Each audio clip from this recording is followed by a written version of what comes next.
já que tocou nesse assunto, até é bom esclarecer aqui, não é questão de ser o isentão.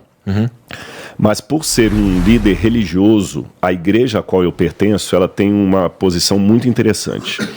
Ela não assume postura política oficial para um candidato. Que eu acho que é o correto, né? Você está entendendo? Eu também acho. Vou dar um exemplo. Se dentro da igreja, estou falando no caso daí que eu frequento, Tá. Adventista.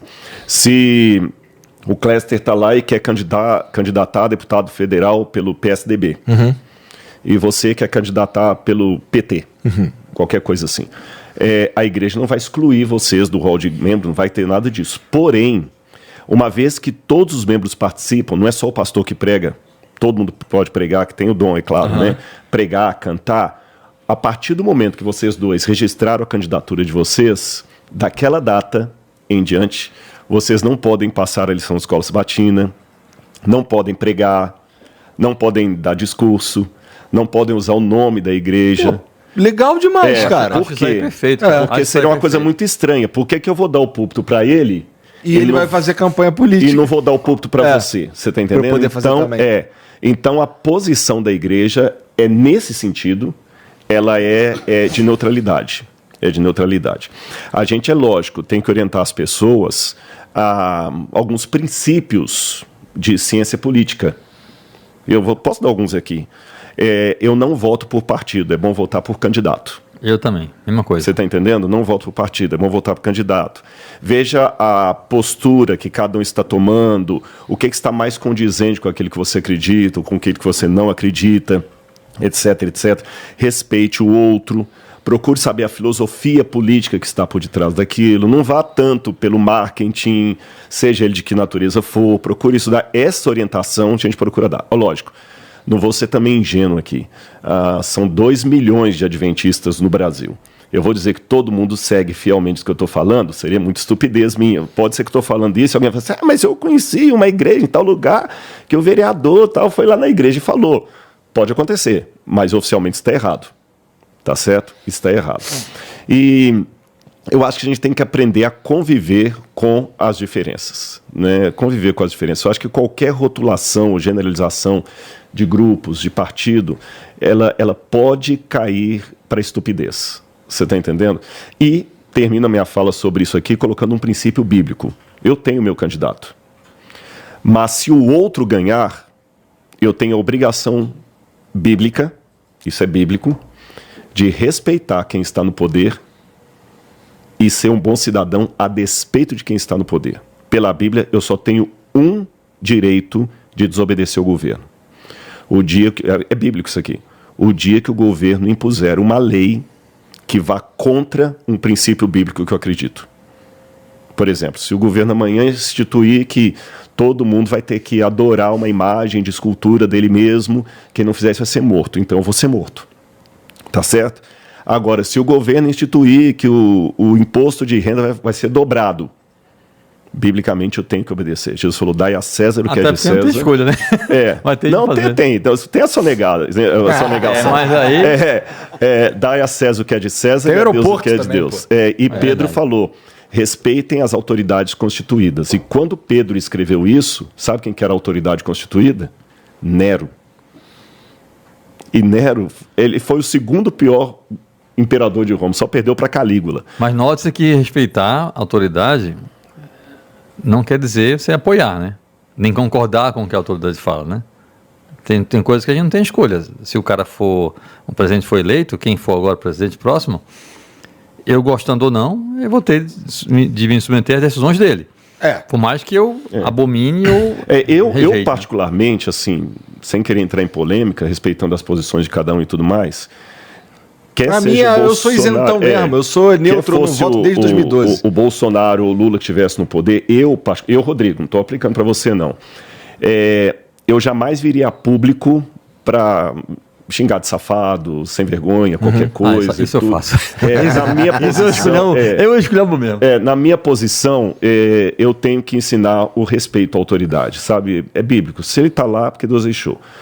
E é lógico, isso não significa que você vai aceitar tudo passivamente e tudo mais, mas eu acho que o problema da política hoje Cléster, é justamente esse. As pessoas estão xingando tanto umas às outras que a gente não tá perdendo o principal.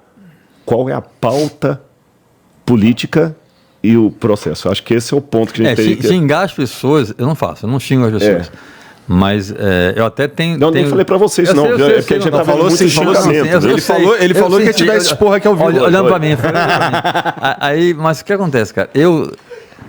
Até como jornalista e cidadão, eu até tenho tentado, assim, amenizar um pouco, mas tem coisas que você vê, que você viu a vida inteira, não dá pra você ver coisas e sabe assim, ele é feio, menino malvado. Cara, sabe assim, velho, alguém que vier falar hoje, que acredita, por exemplo, que o Lula é honesto, não faça isso, né? Cara, o Petrolão foi uma coisa absurda, bilhões de dólares desviados, sabe? O esquema do triplex, mas é só um triplex, ele ia se corromper por isso? Sim. Quem já viu, cara, um cara que foi presidente da República e ver um triplex com a própria esposa e ser recebido pelo dono da construtora, não foi um corretor, foi o dono da construtora. Isso, alguém achar que isso não era uma propina, mas não tem nada no nome dele, claro que não, é propina, amigão. Se tivesse o nome dele, não era propina. O meu apartamento é meu nome porque eu paguei por ele. Ninguém me deu debaixo dos panos. Alguém vinha com esse discurso, não, Lula é honesto, não é honesto. Alguém me dizer, Bolsonaro é honesto, não é honesto, é outro ladrão. Como é que um sujeito, como é que a família de alguém compra 51 imóveis, Igor, pagando em dinheiro vivo? Quem, pelo amor de Deus, paga um imóvel em dinheiro vivo? Imagina um caminhão chegando com um monte de dinheiro. Eu fiz um cálculo. Eu fiz um cálculo bem curioso. Mas na época, o teu cálculo, ele levou em consideração a nota de 200? Não, escuta, não. Até isso, você é esperto. Até isso eu fiz. Eu peguei a nota média, R$50. Tá. Nem 5, nem 10, nem 20, nem 100, nem R$50. Um dos imóveis da família Bolsonaro custou R$6 milhões. Você pagar R$6 milhões em espécie com notas de 50, dá mais ou menos um prédio de 20 andares de altura, empilhando as notas uma em cima da outra. Uhum. Imagina alguém levando isso para pagar. Imagina o trabalho de quem recebeu o pagamento contar esse dinheiro. É óbvio que isso é corrupção, meu amigo. Então não vem com discurso. Não, eu vou votar num porque é honesto. Não, são 2 ladrões. Agora tem um ponto que o Rodrigo falou aqui bem interessante, que é a coisa da postura de vida. Os cristãos, que é? Gente que não é... Não, cristão omisso aí, você falou? Camuflado, você falou? Não, cristão anônimo. Cristão anônimo. Isso é muito bom. Por quê?